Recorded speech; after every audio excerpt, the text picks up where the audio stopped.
It's the pink one. $7.50. Okay, I was looking at the price point. $7.50. Mils. Pesos? Oh, No. Mils. Mills. 750 mils. Mills. That's the paradise I get if I martyrs. I get 750 mils. Not 11 virgins. I don't want 75 virgins. I want 75 mils. And we're live. With Paranormal-Spirits, the place we come to get our booze on. We talk about the booze, the things that go bump in the night. And I get to do that with all my booze. I'm Mike Black. I have the beautiful Alyssa Black, my wife. Hello. My good-looking, charming best friend sidekick, John Burkett. How you doing? How you doing? And tonight, we're going to talk about a shadowy specter that has haunted the collective imagination. A malevolent ancient force with its roots stretching from the cradle of civilization in Mesopotamia to the modern age. Tonight, we bring you the chilling tale of an ordinary person who dismissed the warnings and in their pursuit of curiosity, ventured into the treacherous territory of Ouija board sessions. Never good. The outcome was nothing short of terrifying as he teetered on the brink of devastation. This is the Chronicles of Zozo. Ooh. But before we do all that, let's talk about the places that you can see us and listen to us. So if you're listening to us on a podcast, you can go to YouTube and check us out at 3B Paranormal-Spirits. You can go to Facebook and you can see us at Booze with Benefits. Join up on our group. They're on Facebook. If you want to check us out on Instagram, TikTok, or Twitter, you can go to paranormal_- which is spelled out DASH_spirits. And it's the same for all of them. Instagram, TikTok, and Twitter. Or X, as it's called. Yeah, that's a new one. X. Twitter has become X. Is it? Now, we also have a website, and that's paranormal-spirits.com. Paranormal-spirits.com. I'm sorry. And that's a landing page for us. You can get to any of our sites, YouTube, Facebook, Instagram, TikTok, Twitter. And we also have a nice little swag store there with all kinds of stuff like Boozies koozies and dad caps and trucker caps and racerback tees and... Oh, racerback tees. That reminds me of something. When we get to 100 subscribers on YouTube, John is going to wear... And Mike. and Mike are going to wear racerback tees for a podcast. I'm here for it. Guess what we're at right now? 97. I need 3 more people to subscribe. And you will get to see John and I in racerback tees. I'm 100% here for that. I think we should, you know. It doesn't affect me as much as you because I'm a lot this camera's heavier. coming in sideways, this camera's going this way, but that's going to catch your back. Yeah, it is. It looks like a gorilla. It looks like a silverback protecting the troop. It does. It does look like a gorilla. I admit. I have no hair on my back, man. No? Nah. We won't be able to see it. Maybe I'll need to switch places. Maybe I'll shave for that. I'll shave my back or something. Oh, no. It's going to grow back out. Don't, Itchy. don't do too much now. So, this is a show about spirits, and we start off every night that we record with spirits. And we drink spirits on some other nights too, but we always have spirits on the nights we record. So tonight we are drinking, it looks like tequila. John, take it away and tell us what we're drinking. El Tesoro Reposado. Crafted at La Aldana Distillery. You know where that is? That's in Jalisco. Is he getting his own? I can't read what's on this. This is too dark and it's too tiny and my eyes are too old. Would you like me to read it for you, sir? Yes, you have some much younger eyes. Ageist comment. I mean, the font's like Just kidding. 0.15 font. Let's see. Now, this does come highly recommended by a tequila connoisseur. Smells good. It really does.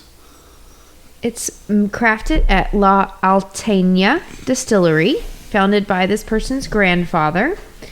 We still cook our agaves in old-fashioned ovens. Nice. Crush them with a volcanic Tahona wheel. And nice. double distill our tequila to proof without any additives. This is old school. Yeah. Our Reposado tequila then slowly ages in ex-bourbon barrels, taking on a subtle hint of their sweetness, complementing the rich, smoky essence of agave. Yeah. This is the one that was rated, I believe, he rated this an S on the man that we were looking at stuff for. Yeah, it says sweet, smoky flavor with hints of vanilla and oak. The appearance, straw. I mean, that's good. I like that with a Reposado, not too dark. Yeah, well, there's no additives at all. This is won a double gold medal at the San Francisco Spirits Competition 2021 and has a 94 points from the Ultimate Spirits Challenge 2021. Apparently, it was founded by his grandfather, Don Felipe Camarena, in 1937. We make tequila here almost exactly as he did then, and for the very same reasons. To pay tribute to our fields of agave and to make a spirit worth sipping. Okay. Well. What's that smell like? It smells like agave to me. But I get agave, but I also get a little bit of, it's almost a jalapeno. Well, funny you say that. A little peppery. It says smoky oats with hints of fruit, vanilla, and dill. I don't get dill. I get. Dill. I don't smell pickles in there. I smell. Actually. Now that you say it, I smell now dill. it's like, man, now I can't Now I have get. to But it's smell like dill. vinegar to me instead of dill, though. Yeah. So. Well, Tesoro is treasure in Spanish. Oh, is that what it is? Tesoro. Well, let me see if I treasure this. You ready? Cilantro. Oh. Very agave. Forward. Oh, to that me. is nice. I really like that. If you were into a pure agave flavored tequila without all that extra stuff, the vanilla and the celebrity junk they put in them, It's smoothed out a little bit from that oak, but it doesn't. It's not terribly forward with it. yeah, it's lost some of the. I'm sure some of the brightness from the from a plata, but that's really nice. It's very nice. Yeah, that's good. It says you're supposed to taste a robust blend of oak and agave I can definitely taste the oak in it. with smoke.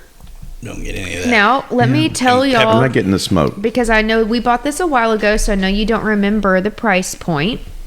Let me share with you the price point, then you tell me how you feel about it. How much did we spend on this? $53. Did we spend that? Yeah. Well, that's how much it is at Total Wine today. Okay, I guess we did. $52.99. I don't feel like that's a lot. No. No, not for that. No, I don't feel like that's a lot at all for no That isn't- additives and that's a very fair price for that tequila, I believe, in my opinion. And I've drank a few tequilas, so Not today. not today. No, not today. it's funny when you have one like this with no additives after we've had some that do with that almost fake vanilla taste. Oh, I can't stand that. You know what I mean? Just That fake sweetness. It's nice on the palate, but when you have something like this, you can really understand what that This is. fake flavoring Yes. tastes like It's versus like- something pure. It's like getting it's the difference between being used to drinking like sugared Coke Versus like Diet Coke versus a Diet Coke. If you're used to drinking a regular Coca-Cola with sugar. and you drink a Diet Coke, it's like, oh, that nasty. It works the other way too. Like I like Diet Coke. I'm a Diet so Coke. Yeah, I mean, Right. half my bloodstream is Diet Coke, and if I drink a regular one, it's like, oh. But Yeah. but the thing is, if you're not used to that artificial sweetener though, yeah, it's and all of a sudden you get hit with it, it's like, oh, that. It's like, remember the Cenote tequila?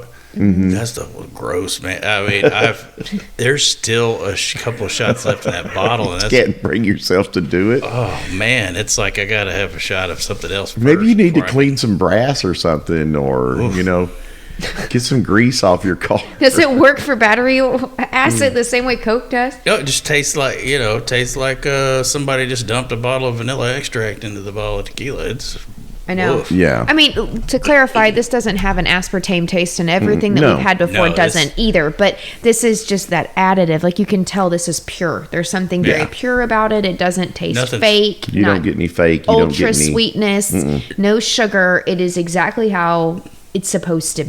But it is a little sweet though. It is sweet because agave is sweet though. Yeah, I but mean, that's- anybody I that was gonna uses say, that's agave sweetness. Anybody that uses agave syrup for sweetening, yeah, sweetener. For a sweetener to sweeten something. That's then pretty good. I mean, you can tell that's no additive, organic, pure, Good stuff. crushed with lava rocks. delicious. Thumbs up from me. Mm-hmm. Same. Alrighty, That's one of the better ones. let's We're talk trying to, talk to us about why you shouldn't use a Ouija board. This is why you shouldn't use a Ouija board, and we got a few YouTube videos Version out there. 17.0. We've been over this again and again And again and again and again. Don't But use them. for those that didn't get it for the first 15, 17, 27 times, Yeah. So we start off in. Wait, you have to say it right, like Zach does. A Ouija board. Yeah, it's not. I don't think it's a Ouija board. I think it's just Ouija board. That's just the Zach Bagans way of saying it. I- A some people say board. Ouija. Yeah, it's not Ouija either. It's That's Ouija. what you clean windows with a Ouija. That's a squeegee. It's a Ouija. Yeah, yeah. Okay. Zach Bagans just he says a Ouija. He does say It drives me Ouija. nuts. Oh. All right, let's go to Oklahoma and talk about Darren Evans. This was a teenage boy, ordinary by most accounts, engaging in the typical pursuits of teenage boydom. He was hanging out with his friends, indulging in occasional troublemaking and navigating the convoluted world of teenage romance. Chasing tail. Mm-hmm. Girls, I mean. Sorry. And he met Brandy. Brandy. Brandy, you're a fine And girl. so he and Brandy hit it off. And they used to hang out together. They would walk home from school together. And so one day, Darren and Brandy are hanging out at Brandy's house.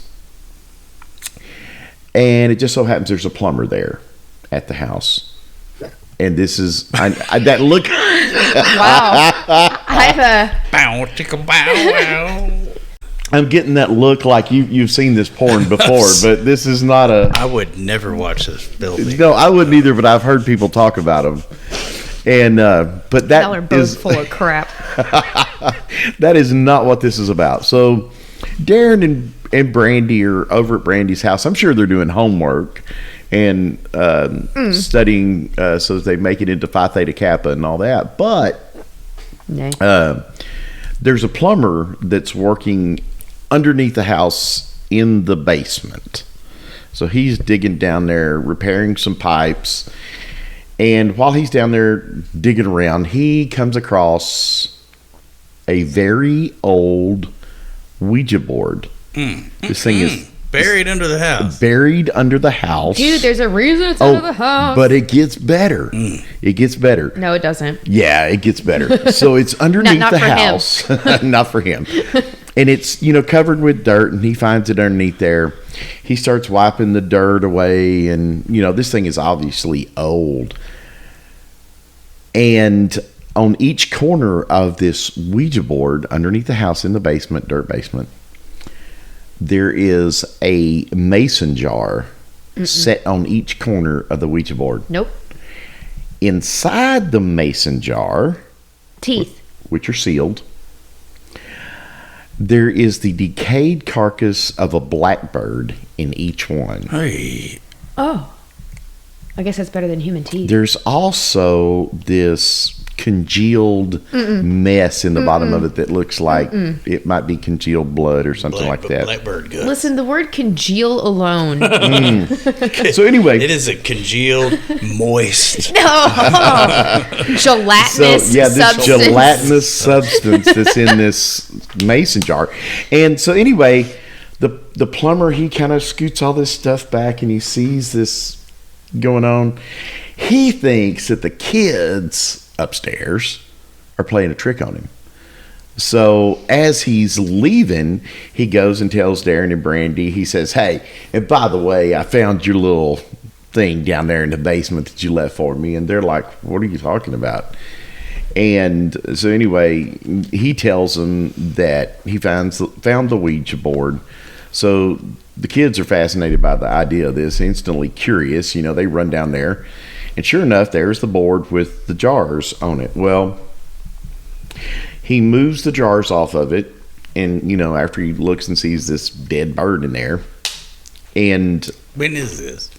Is this Darren? Like... Darren. Okay, I know who Darren is. Yeah. Okay. So this is pretty recent. Like. Yeah, pretty recent. Darren said as soon as he touched the board, he felt attached to it. He felt an attachment. I wouldn't touch that thing for nothing. I'd be burying that right back in the ground. Like, yeah, so I ever saw it. Take a picture of it and then forget I ever saw it. Anyway, the board, they look at it, and this board is painted black on the back side of it, and very old. They take it and show it to Brandy's mother, who just happens to be a practicing Wiccan. Of course she is. Of course she is. And she says she's never heard of any such ritual that's ever been performed with a Ouija board where you bury it and you put the birds on it and all that. She knows nothing about this. Lies. She had no idea what it meant. Anyway, so... Yeah, I've never heard of that either. It's a put it back where you found it. Is what it is. Exactly. So Darren was an avid music fan, as all of us were back then, and his favorite band was AC/DC. Allman Brothers. Oh no, no, it wasn't Allman Brothers. Darren looks like he looks like Dwayne Allman. A little bit, yeah. A little bit. So he's got long hair for sure. So Darren, since he loved AC/DC, loved their music, he wanted to talk to Bon Scott. And Bon Scott, for those who do not know... he wanted to talk to Bon Scott through the Ouija board. Oh. Yeah, okay. Bon Scott's. Yeah, Bon Scott's I know. Okay. I know this. So Sorry. Bon Scott had been the lead singer of AC/DC. Yes. And in February of 1980, Bon Scott died of alcohol poisoning. So finally, Darren gathers up the stones to do this, and he sits down for his first ever Ouija board session. And even though he, had this immediate connection with the board and felt like it connected with him or whatever, he sat there for 30 minutes trying to talk to Bon Scott. Nothing happens. But after 30 minutes, the planchette begins to move. Now, was their planchette buried with it, or did they use a glass or something like that, or what they use? I don't know.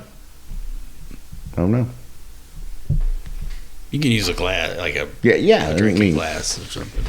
It didn't say anything about the planchette, so I'm assuming that he acquired a planchette or a glass or whatever. He's looking through the gelatinous substance. Maybe he's using one of the mason jars. I don't know. But anyway, the planchette begins to move on its own after 30 minutes. He's been sitting there, like this, like puppy dog style, I guess. And it starts making an arc, and this arc is sweeping back and forth from Z to O, and it's just going over and over and over, spelling out Zozo. So Darren he's terrified, and he doesn't know what he has contacted, and so he tries to say goodbye. So anybody that knows anything about Ouija boards, when you finish with the Ouija board session, you have to say goodbye so that you end that session, right? Does it leave it open if you don't? Right, it leaves it open. And you don't want to leave it open. No, you don't. Nope. Okay. It ain't Bon Scott coming through there. So when he tries to say goodbye, the planchette then spells out SEEYOUINHE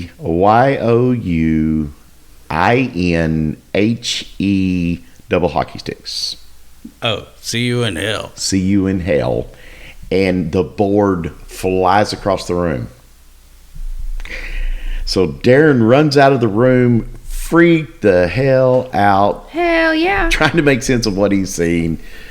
But he thought to himself, he says, okay, I'm good because I know that I have to say goodbye, and I said goodbye. So I'm all right. No. Well, evidently, the board did not know the rules. And so first it starts with nightmares. He starts having these nightmares. He can't sleep. And he's having them almost nightly. And as he described it, these horrific atrocities would invade his dreams every night. He got to where he would wake up. He'd be frozen. He couldn't move. And when he would wake up, he'd hear whispers all around him in his room. And then hissing kind of sounds. And these episodes were soon followed by banging and knocking throughout the house, and then even in the daytime, as well as the constant feeling of being watched by something he couldn't see. Despite this presence he was feeling, Darren's curiosity was stirred up, and he decides he needs to hold more Ouija board sessions to find out what's going on. No, Darren. Darren. No, Darren. Okay. So, although he's freaked out and scared, Darren continues to hold sessions with the board, and he begins to isolate and withdraw. And even though he promised himself after that first time that he'd never do it again, he did over and over, and almost compulsively or obsessively. And when the board was not in use, he would place it in this purple cloth. He'd put it up in his closet, and he would go back, and it wouldn't be there. The board would be missing. It'd be gone. He'd come back a few days later, and the board's there again. So it's almost as if the board was saying when it could be used and when it couldn't be used, etc. So Darren decides to invite some friends over to see this board and see that it actually does this, because this way it proves to himself and to others that he's not insane, and there are people that actually witness all this stuff going on. So Darren's best friend was Randy. And the two And he's dating Brandy? Come on, No. Randy. Darren's dating Brandy. Randy was And his friend. And they had bonded because they both loved AC/DC in high school. Mm-hmm. It had been inseparable ever since. And so Randy comes over, and by now Darren is grown and living in his own apartment and working at construction. On a construction job site. He found on the construction job site a jar that was buried. And he picks up the jar, and guess what's in it? Gelatinous material with a congealed and rotting blackbird. So one evening in 1985, Darren and Randy were determined to reach Bon Scott through the Ouija board. Wow, so they dim the lights down, they light some candles, and started their Ouija board session. And I'm sure they were playing some AC/DC in the background prior to that. But they were asking for Bon Scott, and the board replied, "I mate." AYEMATE. I mate. Like it's speaking Australian? Like in an Australian dialect. So they just know they've contacted Bon Scott finally, right? And so this board seemed to know all the details of Bon Scott's life. They knew everything about him. So the board, or Bon Scott, or whatever you want to believe, asked the men if they could give it a cigarette. So they lit a cigarette, they stuck it in the hole in the planchette, and said that the cherry would fire up as if Bon Scott was taking puffs off this cigarette. And after it took the puff off the cigarette, it spelled out thanks. So after the cigarette fun was over and they had finished that, the board spelled out, "Fuck you, Randy. I will have your soul and I will see you in hell. Zozo." Oh. So the honeymoon was obviously over. What did Randy do? I don't know, but this Man. completely freaked the guys out. So Randy is scared shitless, and he's pissed off now because this board has threatened him. So he starts cussing at the board and throws the board off the balcony out of Darren's second floor balcony apartment, or out the window. The board was later returned by the downstairs neighbor. Uh-oh. Yeah. So Tongs. With tongs, yeah. After this session, a series of lows for both them manifested in the years to come. So obviously, Randy was influenced by the lifestyle of Bon Scott and idolized him, and he soon fell victim to alcohol as well. Well, it's no fun waiting around to be a millionaire. Yeah. He lost his wife to divorce. I'm gonna try to throw in as many ACT songs as I can. Lost his wife to divorce. They shared custody of his son. A lot of opportunities would present themselves for Randy to better his life. For one reason or another, he just couldn't Couldn't grasp quite get it. there. Couldn't get it. You know, Sounds like he's a problem, Joe. and he may have been. Did it again. That's You do. I like your. yeah. But if he Insert. gets to jail, maybe he'll get out in a Jailbreak, right? I cannot. With you two. Oh my God. Because, you know, Here we go. dirty deeds Are done dirt cheap. Yeah. And he's got big balls. Oh my God. Can you stop, please? Okay. Trying to make my way down the track listing of dirty Right. deeds. Okay. I guarantee you, I bet you $1 he's got it pulled up and he's looking at it right now. Actually, I couldn't remember which album Big Balls was on because that's my favorite one that Bon Scott sings. Yeah. Highway to Hell is my favorite of That's post Bon Bon Scott. Scott, isn't it? Huh? That's post Bon Scott, isn't it? No, Highway to Hell is Bon Scott. All right, kids. Back in Black is. We're digressing and we know that. No, It's Back okay. in Black is the new guy. Back in Black is the new guy. Highway to Hell. Highway to Hell. Okay, you're right. Okay. Of course I am. Oh my. Darren and Randy, Of course I am. they decide they're going to do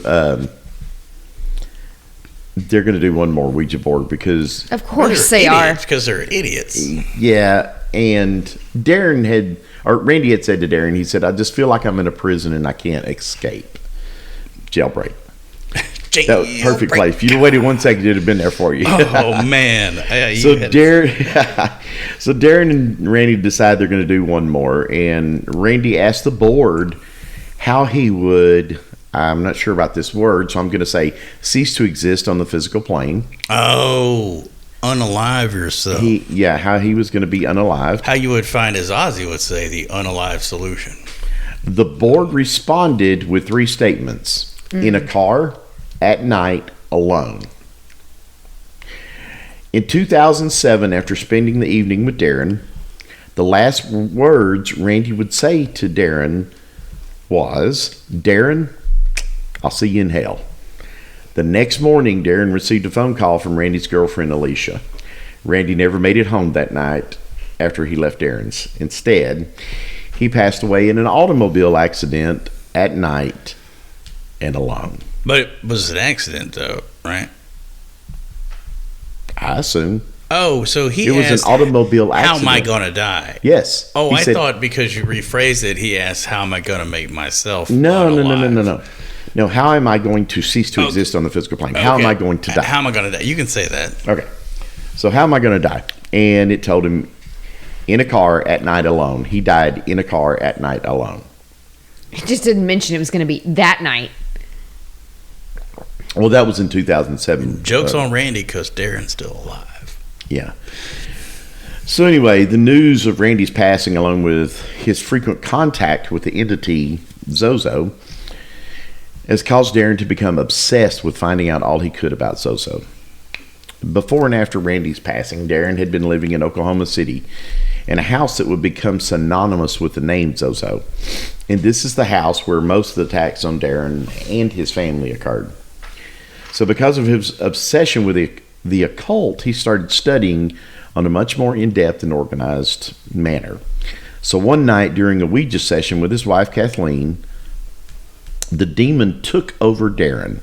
Kathleen was frozen in fear as she watched helplessly as something non-human, this is her description, was staring out from Darren's eyes. Their daughter was sleeping just a few feet away in the next room. So when they're doing this, which is crazy to me.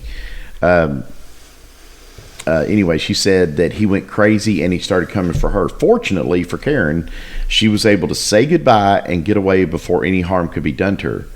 So several minutes later, Darren would come back to himself with no memory of what had taken place. Mm-mm. So the attacks against Darren and his family seemed to intensify and worsen after this episode. And the house would shake as knocks, banging, footsteps would sound out through the house. Eventually, they would hear moaning and hissing all throughout the rooms and down the hallways. And the family became so terrified of Zozo that they had what they called a safe room, and that's where they would all gather together at one time. Now, I don't know what that made this a safe room, but that's what they called it. We've talked about this before in other ones, like the whole family just started sleeping in the living room together. Yeah, you know, so maybe that's what they had in mind. But anyway, so they had a safe room. It was upstairs. And so one night, Darren's going to sleep, or trying to go to sleep, and he has this overwhelming fear that just comes over him, and all of a sudden he's terrified. He rushes out of his bedroom to the safe room. He realizes, hey, I'm in here by myself. This doesn't work. I need my family in here with me. He goes out of the safe room into the hallway where he can see the stairway, and I've seen the actual house. So there's 3 rooms at the top, and any one that you look out, you would look right down the stairwell. And when he looks down the stairwell, his daughter is at the bottom of the stairs, and she is screaming for Darren. As she screams, she is lifted up into the air by no visible form there with her, up into the air, and whoosh, she's gone. Darren runs down the stairs, gets to the bottom of the stairs. She's screaming, "Daddy, Daddy, Daddy." He gets to the bottom of the stairs, and she's nowhere to be found. He can hear her screams, muffled screams, coming from the basement. So he runs to the basement. The door will not open. He cannot get the door open. Mm-mm. So he throws his shoulder against the door time and time again. Finally, the door busts open. He runs down and grabs his daughter. They go back up to the safe room, and they're huddled down there for the night. They didn't sleep. And this was the last night that they would spend in that house. Yeah, dang right. Mm-hmm. So I wouldn't even spend the whole night. I'd be out. So after Darren felt like he had gotten to a safe place after they've left the house, he begins his research again. And it takes him deeper and further than he ever expected, because in 2009, Darren posted, now this is 2 years after the death of Randy. Darren posted on an online forum about his experiences with Zozo. He was shocked at the number of responses he got. Zozo evidently is not a new phenomenon, it is ancient. It has multiple origins. In the Basque language, Zozo means a blackbird or crow. Oh, remember those were in the mason jars. They were in the mason jars, blackbirds. In the Mayan culture, there was a cult of the Zots, Z-O-T-Z. Zots. The Zo people of Haiti practice a form of voodoo whose ritual involve horrific scarification as well as the intake and passing around of body fluids. What? And bizarre rituals. Wait a minute. They don't. Which body fluids? I didn't ask. Which? I didn't dig that deep. I mean, there's only a few choices there. Does it there. matter? No, it doesn't. It's body from one of the other coven members there. It could be spit, right? I mean, it could be swap. You want to carry around spit? The Vikings used to do that. They'd wash their face and spit and blow their nose back and then pass it to the next one and wash their face in. And you do that? 1,000 years ago, maybe. Right. Not now, no. Right, exactly. So the Zo people of Haiti practice a form of voodoo whose rituals involve horrific scarification as well as intake and passing around of bodily fluids and and other bizarre rituals. The witch doctors are called Zozo and wear demonic-looking masks as part of their death ritual. When someone is passing away, they lift up the mask at the moment of death to take in the person's final breath. And this is supposed to endow them with that person's spiritual strength. So to make them a stronger witch doctor. Should eat their hearts. That'd really do it. Zozo, also in the Malay language, is the same as English, but it translates to wandering spirit, which is a spirit they believe that steals people's souls while they sleep, which is also a term for like death. Cats. Huh? Like cats, John, like cats. Oh. They jump up on your chest and they suck your I know, they soul suck out all while the you sleep. soul in the air and you die. Yeah. I He know. forgot his Adderall. I swear to God he did. So Zozo. I do not take Adderall, by the way. Zozo has been called the minister of deception. It is known to convince you that it is a deceased loved one or a friend when using a Ouija board. These sessions start off friendly and light and then turn dark and malevolent. Zozo is thought to be an entity that existed far before the founding of Christianity. Besides evidence showing up in Africa and Egypt, there's also evidence found linking Zozo to ancient Mesopotamia as well. There are various forms of the name found throughout history. There's Zozo, Zuzu, Mama. I don't get. Really? Where's Yeah. that one from? Huh? What culture is that one from? I don't know. That's interesting. I didn't see that. Mama, among others. So in the real possession case, and of that the book and the movie The Exorcist is based on, Roland Doe was possessed by Zozo. William Peter Blatty, which we know he changed some of the things about that case to protect Yeah. people's innocence. Yes. Also changed the name of the demon that had possessed Roland Doe. Instead of it being Zozo, he changed it to Pazuzu. To unfairly malign the protector, protector of pregnant women in ancient Oh my God, he is Mesopotamia. so unprotected Pazuzu. I swear to God. A defender of the home. Yes, absolutely. Protect from other demons. And the breaker of the western wings and all that. So, It's a little but flatulent. in all fairness, Pazuzu is also a bad demon too. Yeah, but there's more positive associations in Mesopotamia than there are Well, negative. I imagine that would be relative to the amount of research done to find the negative on Pazuzu. Wikipedia is about as far down the rabbit hole as I'm willing to go. But according to Wikipedia and the sources quoted in here, Okay, but they were mass producing Pazuzu emblems and stuff that people would hang in their lead houses, and silver and gold and facing glass the door to and- protect them from Yeah. malevolent demons. And Anyway, moving on. I think he It just was gets a bad described rap. as a terrifying form that first appeared in Neo-Assyrian period, roughly around 934 to 610 BC. It had a monstrous head resembling a fierce lion or dog with horns and an intimidating human body with clawed hands. The scorpion's tail, 2 sets of wings, and a snake as an erection. Oh, Usually really? a big honking one too. Mm-hmm. Viper. A hog. Yeah, it was impressive. Everyone that I've seen, it's like, it's nothing to be ashamed of. I love So that. Nothing John, to be ashamed as John of. espouses the They called wonderful, him tripod. yeah, as John espouses the wonderful aspects of Pazuzu. I'm just saying I that will- he's unfairly maligned by William Peter Blatty. Okay, so I will Taking it read you. back.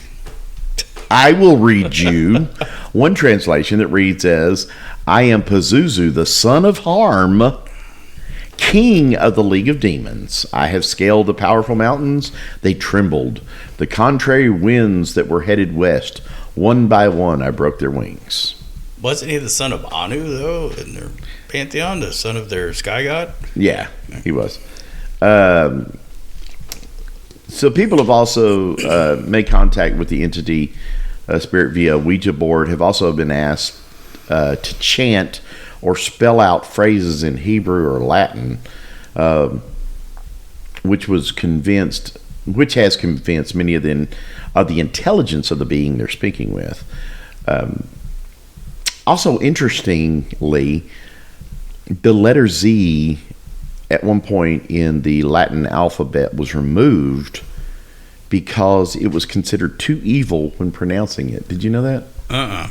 Yeah, they said that when you make the letter Z, your face produces a death grimace. It's Z. So it looks like the drawn lips of a corpse. Is that why in Spanish, proper Spanish, like the island of Ibiza, which is spelled with a Z, they say Ibiza? Ibiza, like with that's a TH. Spanish because everything That's is with a because everything TH. was a TH. Which like is that. directly from Latin. So. Oh, I see. I don't know. And it was also also considered the evil twin of S. So S I associate with serpent because the maybe. I mean, so, and perhaps this entity uses this name as some sort of mocking, whether to God or another demon. Perhaps. The demon Zozo is also mentioned in the French demonic encyclopedia as one of the demons responsible for diabolical possession and corruption. There's stories of the possession of a young girl in 1816 who was possessed by Zozo. isn't that what the Led Zeppelin thing says on it? That is what the Led Zeppelin album has on it.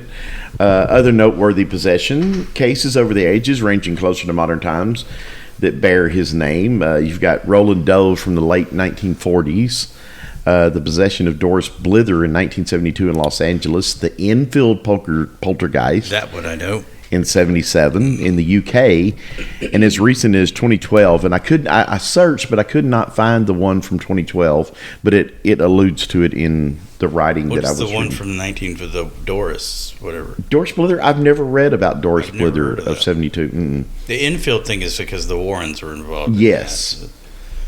So anyway, the one in 2012, it was a possession where the person claimed that, and it's not the devil made me do it case, but it was an attempted murder. Or a murder was attempted. Yeah, the devil while made- the person, it's not that the was devil. in the 90s, I think, when 80s. because the Warrens testified. Yeah, it was the 80s. So how do you know that if you've encountered Zozo during a Ouija board session? Blackbirds Well, here's prior to the session. Apparently, yeah. If you find the Ouija board with the blackbird set on it, then you know that's Zozo. in the gelatinous materials. Yeah. So the planchette will move on its own. You don't have to have your hands on it. That happens to a lot of them, though, right? And a lot of movies, yeah. Oh. You will experience the rainbow effect, What's that mean? and that's where the planchette moves from zero or Z to O, Okay, back and forth. So it makes the arc. Taste the rainbow. I don't think Skittles pop out of this one, though. The planchette will spell out different versions of the name sometimes. Sometimes you get Zozo, you get Zaza, Zuzu, but it's always the Z, except for Mama. So if you're doing this, which the best way to avoid doing it is to not mess around with one. But suppose you start a session and you start getting into this stuff and that starts happening, what is the best way to get yourself out of that situation? Well, personally, I think that if I were to do that, which I won't, Right. but if I Which were I to do won't. that, I think I would say goodbye and not mess with it And anymore. then bury it under the house with Yeah. blackbirds. Blackbirds on and top of it. raisins. Mhm. God bless you. Right? One of the other things that may happen when you start connecting with Zozo during a session is that you may see shadows around you. And the hissing. That's what everybody said was hissing. And the hissing and shadows, you may start to feel scared for no reason. You may be uneasy, upset, feeling physically ill or at ill.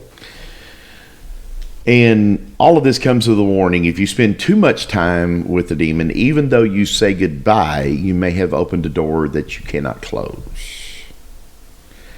And this is where demonic obsession begins. So this demonic obsession is the third stage of demonic possession, where the demon becomes aware of you.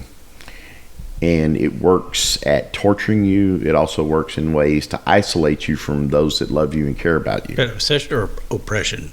This is obsession. So, okay. Obsession is the third stage. Gotcha. And I always get confused about all these. Yeah, so I'm going to go over that in just a second. Okay. So the fourth stage is actual possession. And we all know how that ends. Right. You get a movie deal, and a priest jumps out the window. So you have 4 stages of demonic possession, and they are as follows. The first stage is infestation. This is basically a haunted house type stuff. Footsteps, voices, apparitions, bumps in the night, blah, blah, blah.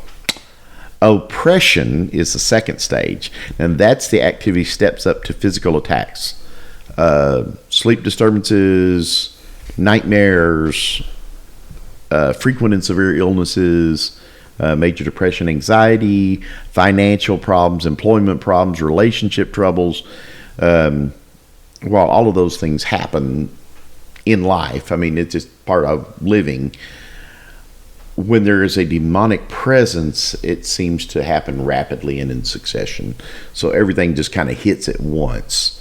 Now, and that could happen too without being demonically possessed. My bank account right now. But if you've been messing with the Ouija board and Zozo has been reaching out to you, then and this happens, then this is probably what's going on.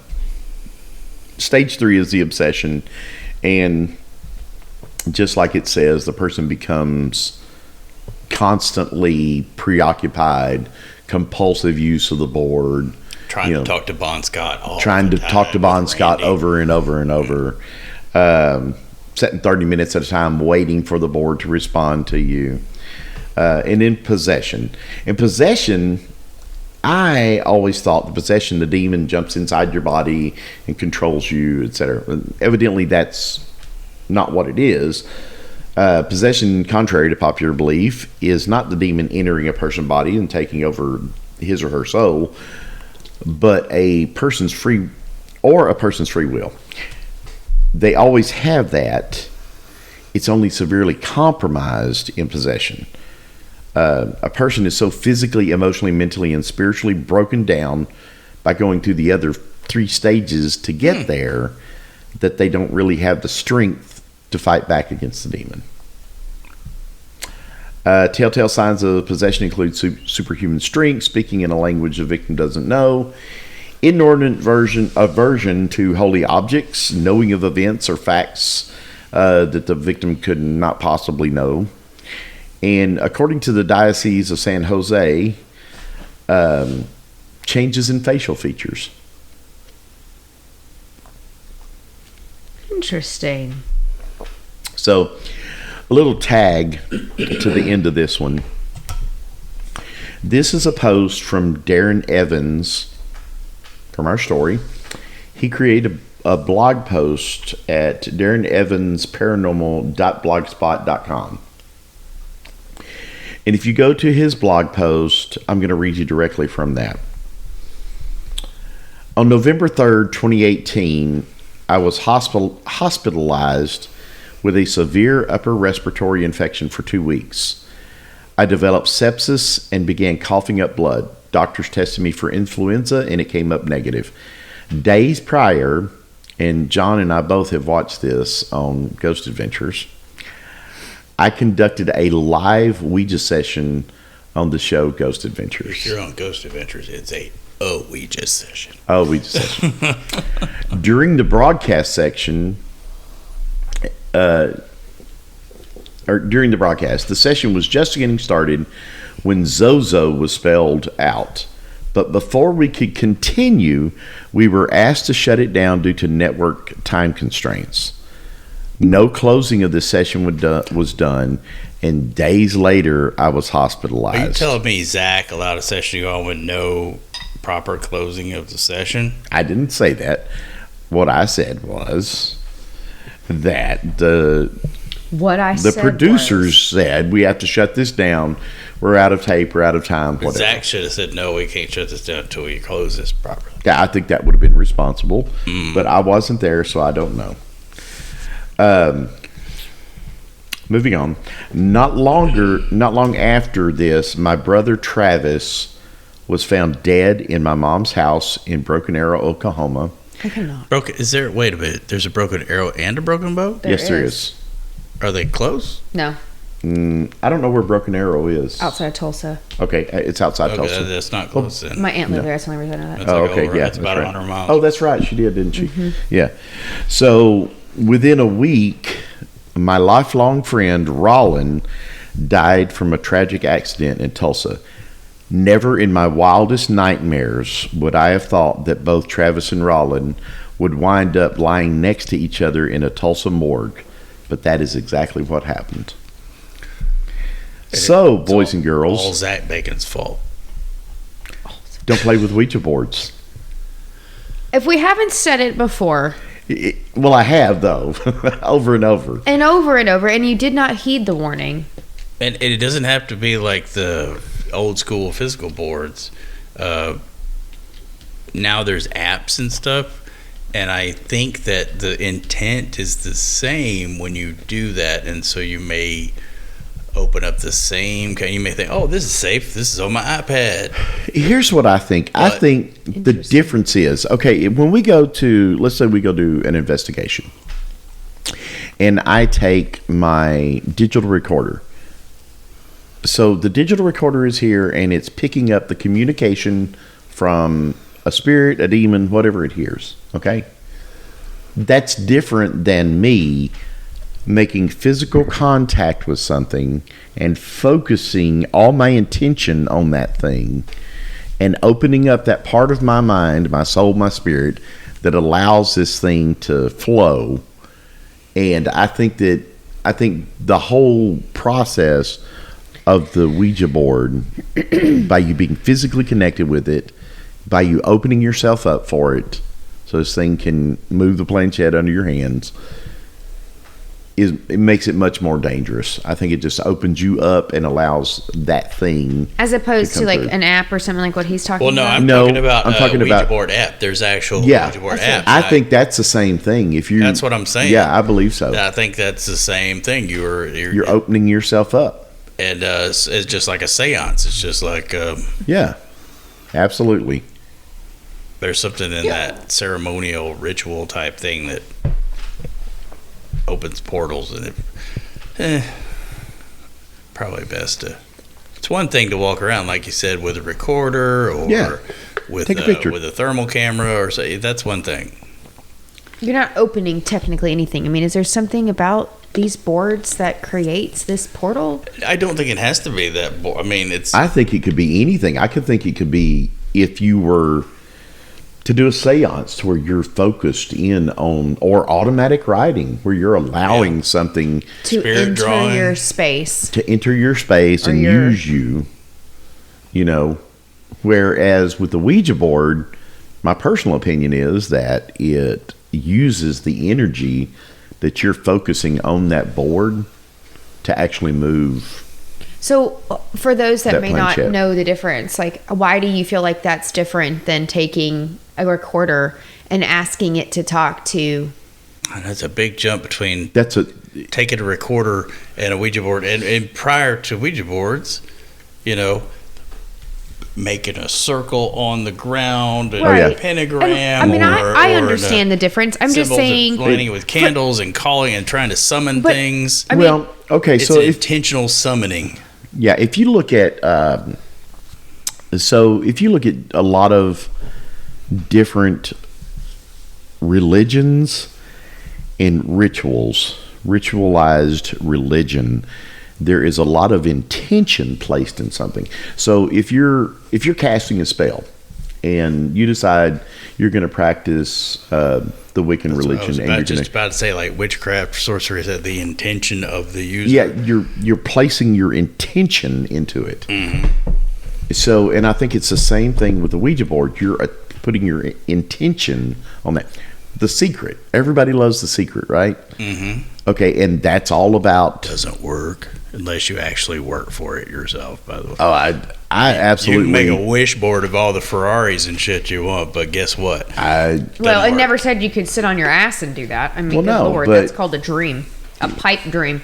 Well, that's the difference between dreams and goals, you know. Well, I know. I mean, right. And I agree with you totally.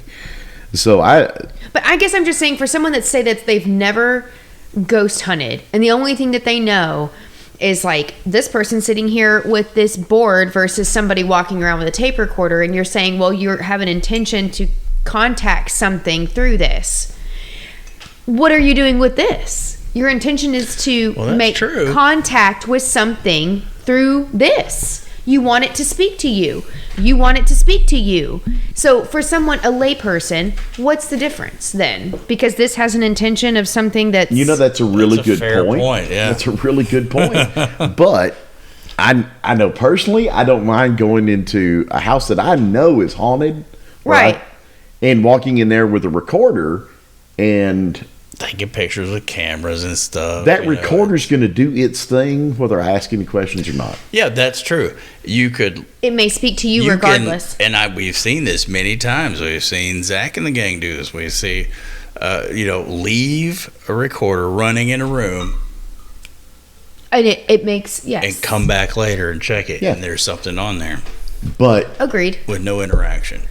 I guess my point is, it may be, like I said, for somebody like, because when I first got with you, all of this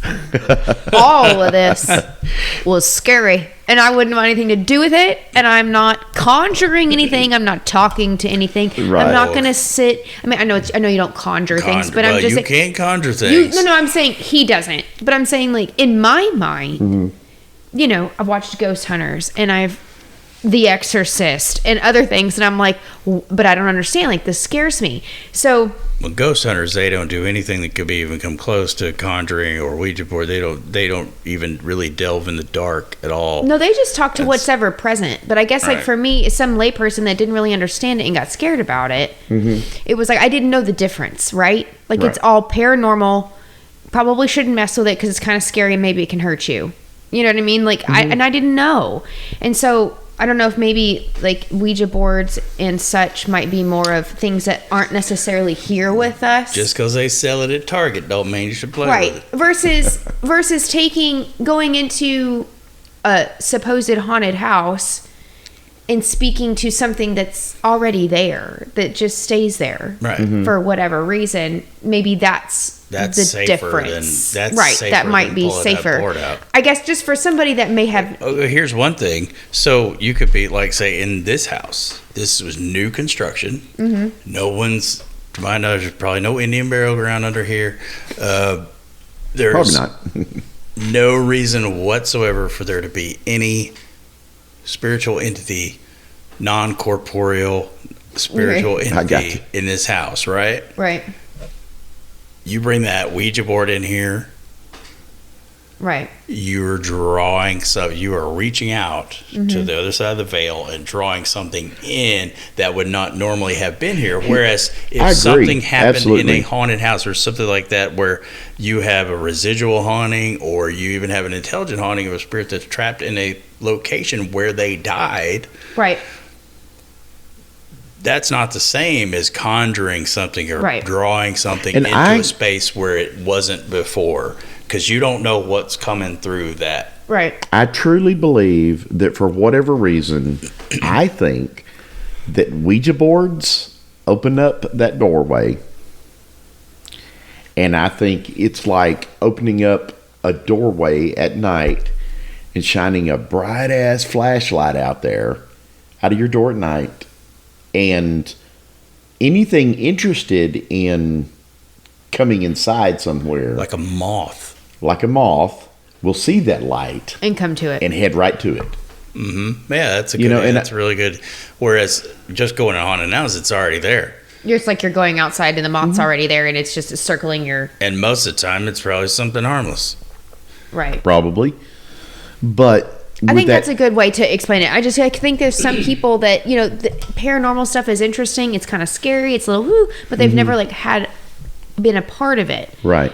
Which was very much me. You know, I had never had an experience like you two have in the past or, you know, present or whatever it may be. But when I saw all these things, it's like, oh, that's, you know, probably shouldn't mess with that. And everything ever good comes out of this. But everybody always at some point has that friend with the Ouija board, right? Mm-hmm. And admittedly, there's an adrenaline rush when that plant just starts moving, and you know you're not doing it, and and you're like, what in the hell? And you get those hackles raised up, and it's a rush. It's just like that same rush, like when we went to that haunted house. I was like, you know what? Even though that door opened by itself earlier, I'm going to be the first person to go in that. And it is a rush, isn't it? And it's a rush. You get an adrenaline rush out. So, I mean. And that's why I went off by myself there. It's like, You know, when we walked in there, have fun, buddy. That's a really good point. I'm getting that tingly right now. That just thinking about it, yeah. Well, and I think that's what drew me into doing paranormal investigations, ghost hunting, if you will. I think that's what really initially drew me in was the fact that, for one, it scared the shit out of me the first time anything ever happened. And your story's pretty good. Do what? I mean, your story's pretty. It scared the shit out of me, and I was like, "Oh my God," you know. But then I wanted to know more about it. I was curious, you know, and then. As I did it, the more that I did it, and the more places I went, and the more stuff that I experienced, there is a rush to it. There's very much a rush to it because just like, even if that rush comes, you've sat in some place for 3 or 4 hours, and you've gone through 20 hours of listening to audio and but when you hear watching that video, and there's been times when. It's been days later after the investigation, and I'm sitting there listening to audio or watching video, and all of a sudden I hear a voice or a whisper or a growl, you know, on a tape that's been just nothing but hiss. Or how'd you feel when you were sitting there in that stairwell? You boom. Oh, right above me? Mm-hmm. Yeah. And you knew I knew that was something. I knew something. I didn't know what it was, but I knew something was there. You know, and that was, but yeah, that's one of those rush things. And it's like you say, the hackles on the back of your neck stand up. But I wasn't in there with the Ouija board. So, and I wouldn't be. However, I think that's a good way to say it, though. I mean, a Ouija board's more like crossing over in that veil and pulling something forward. You're just opening the door wide open. As opposed to just interacting with something that's already inhabiting the space that you're in. I agree. That would be a good difference. And the Ouija boards, seances, all this came out of that spiritualist movement in the late 19th century. But before Ouija boards, people were making marks on the floor. And people were drawing. Well, not salt would be good. Salt would keep it out. But people were drawing things. Name one king in Europe worth his salt that didn't have a wise woman in his employ. You know? Well, or a soothsayer or a scryer or... You know, a Merlin. You know, all of them use that, especially in the pre-Christian period. Mm-hmm. And probably Romans, after. Oh yeah, the Norse. There was always the seer. Mm-hmm. Yeah, there was always that person that was gifted with that. Throwing bones, and I don't mean playing dominoes. I mean literally throwing like chicken bones down and reading them. Right. Yeah. Okay. Well, I kind of wanted to, because I think that some people might not understand it truly, like how there could be a difference between this versus taking one around that you see, you know, Zach and the gang, or like what we did with who's here, who'd like to speak with us? What happened to you when you've been here? Right. And so I think You're talking to what's already there. Yeah, what's already there versus you're bringing forth something because this is in some way opening that veil. Opening a door and inviting whatever wants to come in. I think going to a haunted house it's more controlled. You have a space and you go in there and you talk with what's you there. are literally going into the space that is right now. Yeah. You usually know the history, who died in the house. You have a pretty good idea, an idea of what sometimes. you're dealing with. Yeah. But with a Ouija board, it's like taking a big spotlight and shining. It's like, those, like I said, like opening up a door just wide open and shining a light out. Whoever wants to come in can come in. It's like a realtor having an open house. Yeah, just you never know who might show up. And you're baking cookies, and you just that smell, just inviting whatever in. Well, I think too, there's also that some people, at least like somebody like me, doesn't think on all the time about the fact that probably the difference between this dimension and that one, or this where we are in this time and space versus that next one, that the veil is not as thick as what people may believe. No, it's not. It's really not. And that's, whether you're religious in a Christianity form or not, that's in the Bible. That's very much that there's the spiritual realm, and where we are is probably not nearly as far as we'd like to think. Right there, it's that far apart. Right. So, sometimes, no matter your beliefs, I think that even if you look at it from that scientific, like multiverse type thing and dimensional thing, there could be something right here. Right now, in another dimension. Yeah. I'm touching its butt. I'm sure you are. You know what I'm saying? You pervert. It might not be aware of me.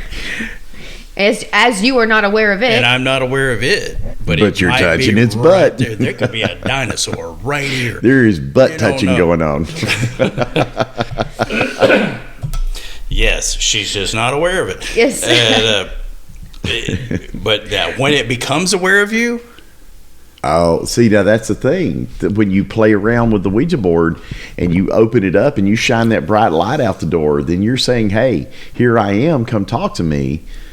And I think when you stare into the abyss, like, the hey, abyss who looks is back. this? Yeah, exactly. It's just like when we talked about the shadow people and the night terror thing. It's when they become aware of you. Yeah. Because they're not. That's not. I think that's a dimensional thing. They're not always aware. I think so too. And boy, when you light up that Ouija board, pew! Yeah, it's like a spotlight out into the night. Well, I'm not playing with Ouija boards, And I'm not trying to be a Darren.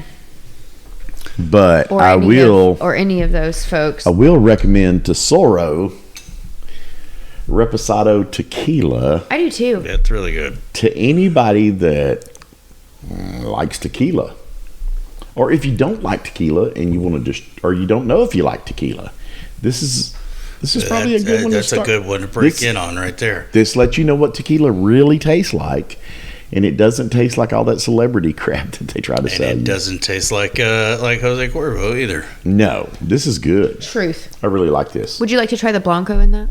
I would. I'd love to try the Blanco, actually. That's always a good baseline for anything, is to try the Blanco first. Well, you get a better understanding of what it really tastes like then. What's the juice then you got here? once you age it and you mellow it out and you put some Or they put some flavorings in it. you whiskeyfy it a little bit by putting it in barrels, then you can you can change the flavor. But when you get a Blanco, you really know what the tequila tastes like, what the juice tastes like. Definitely highly recommend this for sure. Yeah, especially for the price. But did we play with Ouija boards? We don't play with Ouija We boards. don't play but with we Ouija drink boards. This tequila. Just say no to Ouija boards. Remember, go to all the places. Go to our YouTube channel, like and subscribe.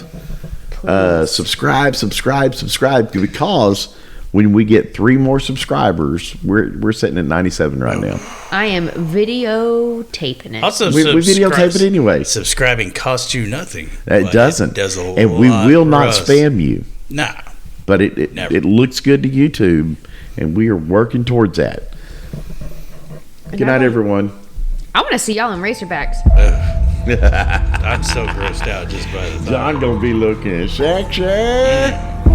He's so excited There's about gonna it. be like side boob hanging out. Oh, no, isn't that Side boob, great? huh? Man with side boob. Side boob. Lord. Check it out. Shave your Yes. nips. Shave your nips before you have that